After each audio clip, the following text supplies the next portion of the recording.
समस्त को नमस्कार। मु विष्णु प्रसाद षडंगी आपण को ओडिया ज्ञान दीप चैनल प्रथम वीडियो को स्वागत करुछि। आज वीडियो विषय ज्ञान दीपर अर्थ। दीप अर्थ आलोक। यही आलोक केवल अंधकार को अपसारण करेनी, बर जीवन रे आशा, उन्नति और सत्यर पथ देखाए।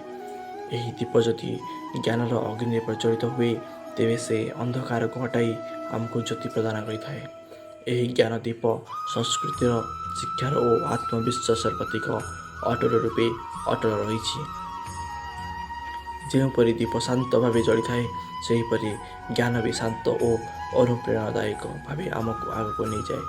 अंधकार माने अज्ञान नुहे, ज्ञानर अभाव। यही अभाव पूरण करने दीप एक प्रचेषा। जोपरी एक छोट दीप बड़ अंधकार को माटी दे पारे, सेहीपरि एक छोट ज्ञान मध्य अज्ञान और मूर्खतार गभीर अंधकार को अपसारण करें। दीप आमको आलोक दे दिशा देखाए, तेणु ज्ञान भी आम चिंता और चरित्र को सफलतार पथरे नहीं जाए।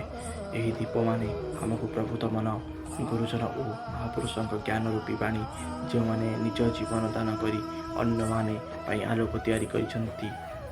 दीप निजे केवल पढ़ाई नुहे, व्यवहार शिखाए, जीवन शैली शिखाए और आत्मशुद्धि करे। जोठारे ज्ञानर आलोक अच्छी सेठी अंधकार के भी अपराध अन्याय बढ़ी पारे नहीं।